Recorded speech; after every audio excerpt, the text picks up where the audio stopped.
guys, what's up? Welcome back to another video. Today's video is going to be a little different than what I'm used to posting on this channel. For the last probably almost 18 months, I've been applying for the United States Air Force, specifically to become a Medical Service Corps officer. So today, I'm going to share my experience with that. This is going to be broken up into a few videos. I want to do a separate video on my MEPS experience, specifically as an officer, as well as my interview that I did for this position with a colonel over at one of the bases in California. But today, I just wanted to do an overview of the application process. But first, what is a Medical Service Corps officer?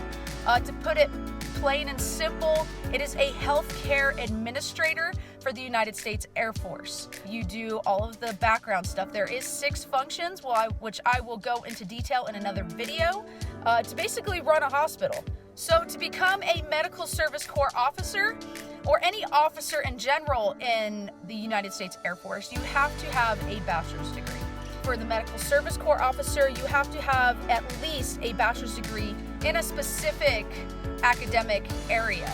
I will go over in detail what degrees that you can hold in order to apply to be an MSC in the Air Force, but for today's video, I just want to go over the application process and the timeline that it took me to apply. So that way it gives you an idea, the time frame that you're looking for, because it was a little different than what I thought. I was thinking that I was going to apply, you get in. That's not exactly the way it works. It's a long process. So to start, I reached out to a recruiter in September of 2018. Now, I live in Reno, Nevada, so I reached out to my local Air Force recruiting office. They told me the nearest healthcare services recruiter was going to be over in Northern California, specifically Susan City, California, which is over near Travis Air Force Base. So I contacted the recruiter over there. We spoke on the phone for probably about 15-20 minutes, going over some general questions just to make sure that I was qualified to even apply. We set up a meeting for October. Now, I drove 3.5 hours over to Susan City near Travis Air Force Base to meet face-to-face with the health services recruiter. When I met with this specific recruiter, we went over the general questions just to make sure I was qualified to even apply. This was kind of like a preliminary interview. He did ask me things like, why do I want to apply? He asked me about my family, my personal life. After that, and he knew I was serious about applying, we filled out a short application to get all of my information into their system. And then I also watched a short video on maintaining a professional relationship with your recruiter. I signed a document saying that obviously I'm not going to go out with my recruiter or go out for drinks or anything like that during the application process. You're not allowed to mingle with your recruiter.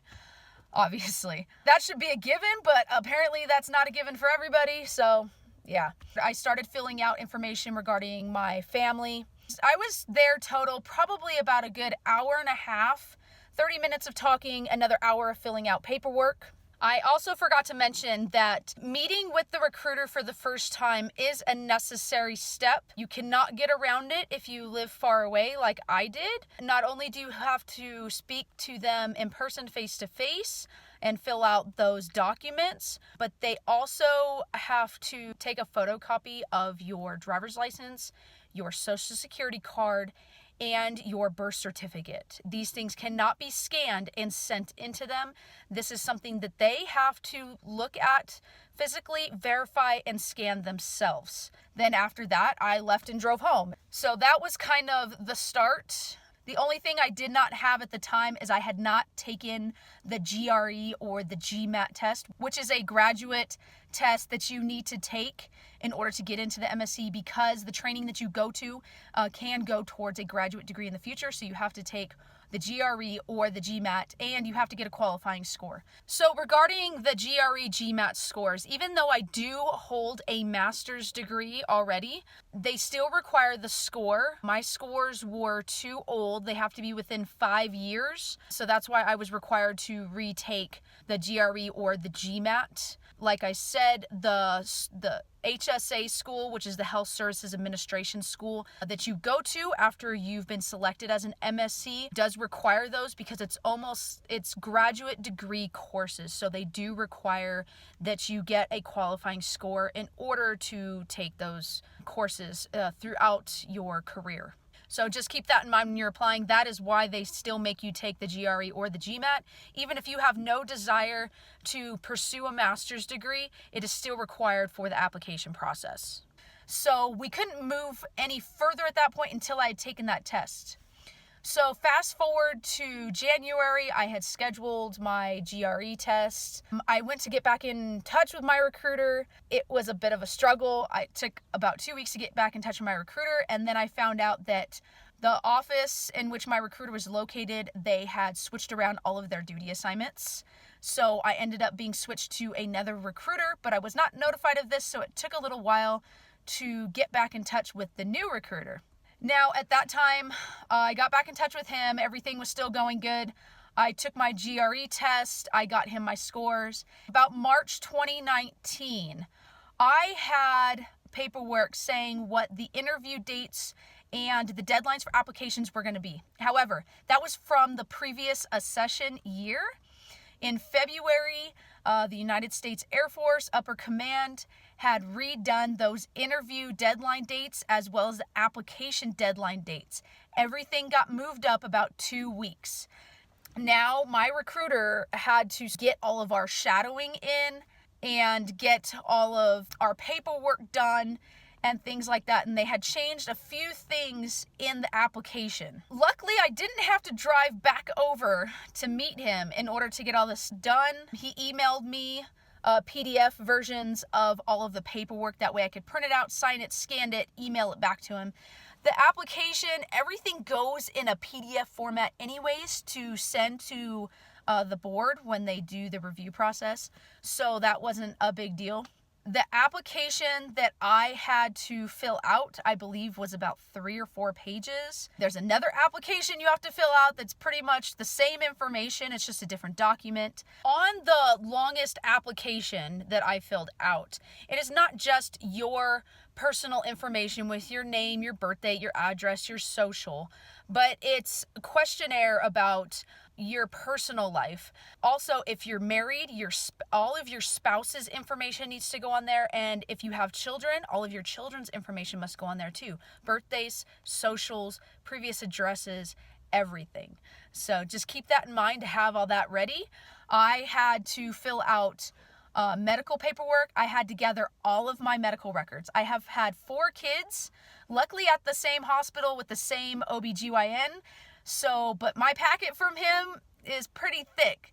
So I had to get all of that information. I did have a surgery that required me to get special documentation to show that surgery went well. So I had to get all of that documentation into my recruiter before I went to MEPS, so he could even schedule an appointment.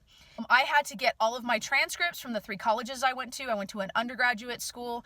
I went to a school to get my bachelor's degree, and then I went to a separate school to get my master's degree. I have a graduate degree as well. So I had to get all of those transcripts into him. I also had to write a biography, and there was also a 2-question essay that I had to write in order to go with my application process. And then I had to do a professional resume, which most people at my age, you're already going to have a resume. I just went over it and perfected it. But all of these things, all of this paperwork, the applications, your MEPS, everything has to be done before they will even schedule you an interview with a colonel at your nearest location. I had my interview over at Travis Air Force Base the 3rd week in May. I can't remember the specific date, but the 3rd week in May. My interview went very well. I'll go over the whole interview process because there's a lot that goes into that as well. And I was informed after that a lot of times the board wants to see that you have shadowing. Shadowing is where you go over and you actually follow around current MSC officers in the different function areas. They want to see that you are seriously interested. So if you are applying for the MSC and you have not done that, I would encourage you to reach out to your recruiter to set that up for you, or see if you can get in contact with somebody at the base to get you on base in order to do that. I did not know this beforehand, and by the time I knew, my recruiter was not able to schedule me to shadow anybody before my interview. So I did some of my shadowing after my interview. I drove back over to Travis and followed around 2 captains and a 2nd lieutenant. So I was able to shadow in 3 of the function areas. And then after that, my application was completed and submitted in June.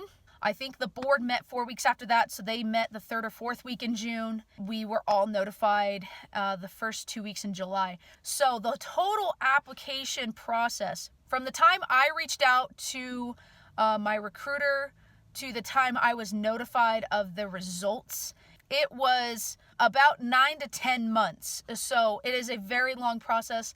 The MSC board only meets once a year to select people, so be aware of that. If you come in before the board meets, good for you. I would recommend to start your application process in September, October, and start your shadowing, because yes, it is a very long process and you are going to wait, and the more shadowing you can get in and the more time you have to perfect your packet, the better.